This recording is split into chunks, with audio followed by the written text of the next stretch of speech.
Hi again, this is Bill Loguidice, co-founder of Armchair Arcade, co-author of Vintage Games, and co-author of Wii Fitness for Dummies, with my wife Christina, who's behind the camera today.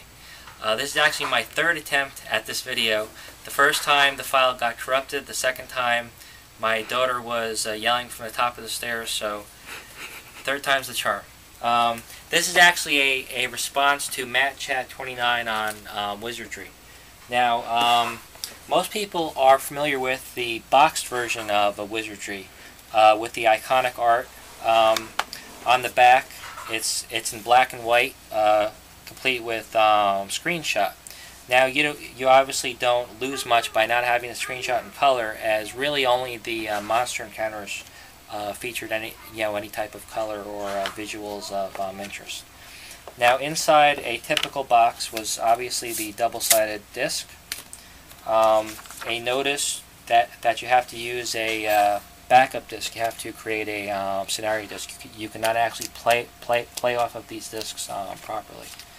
And here's a notice from SirTech. This is warning purchasers not to use any of the third-party utilities that were popular to allow you to modify your characters or get extra gold or whatever. So this is obviously a later version of the game. So this is a spell reference chart, and we have here the last sheet of the map plotting aid, which is obviously just graph paper scaled to the map sizes of the game. Quick instruction card, just a standard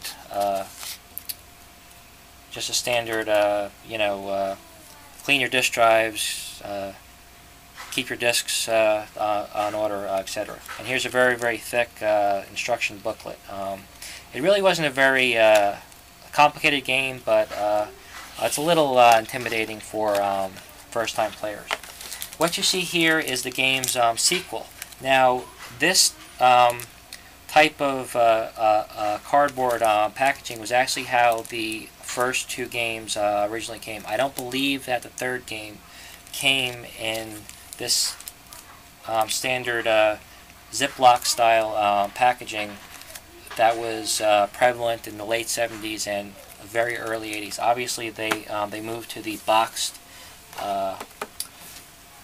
boxes later on, just like the rest of the industry. But you can see that the art is actually rather different than what would happen later, but it's still kind of neat. These versions of the game are obviously worth more than the box versions, which were more common and more mainstream. Now this is the third game in the series. Basically the first four games were the same basic game, though later on you did get to play as the bad guy.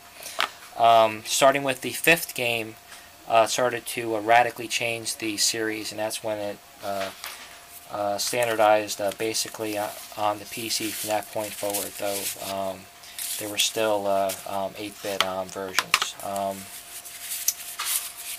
So that's pretty much what's in here. Another version of the manual, and this is all mixed versions. So there's different sequels in this box just for convenience. And again, another box version of the Apple II version. It obviously requires characters from the previous game. So this is the Japanese MSX2 version of the original Wizardry. As you can see, it's very similar packaging, just slightly different box graphics, and obviously the text is in Japanese. The game itself, though, is predominantly in English, except for the initial setup. And you can see here, this has a more complete set of map plotting aids, and even a sample map on how to draw the map out. It's kind of nice. And obviously the different type of disc, more warnings in Japanese, and a reference card, and the actual Japanese manuals. The only real difficulty that I found is in setting up the backup discs to play off of. Otherwise, the rest of the game is, like I said, in English. This is Wizardry 1 and 2 for the NEC PC Engine, the Super CD-ROM 2 system. This will also play in the US versions of the system.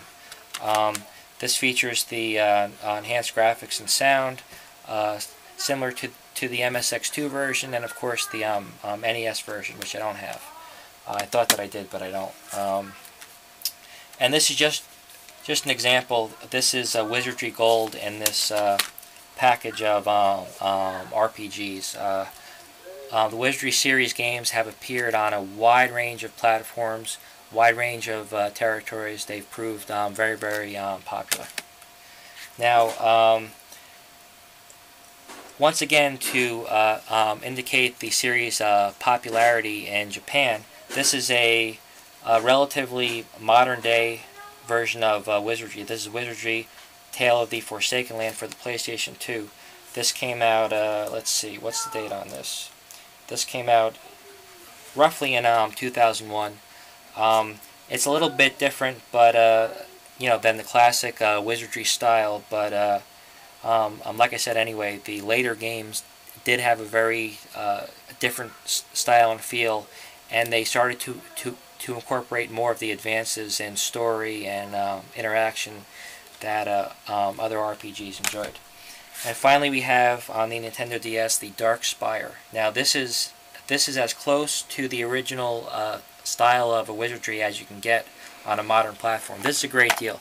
I got this at GameStop for $9.99, brand new, and plus it comes with the bonus music CD, which is music from the game. Now, this game features two different styles: a modern style with modern graphics and sound, and a classic style that features the classic wireframe dungeons, simpler monster encounter images, and 8-bit style music, which is basically just 8-bit versions of the enhanced music that's already in the game.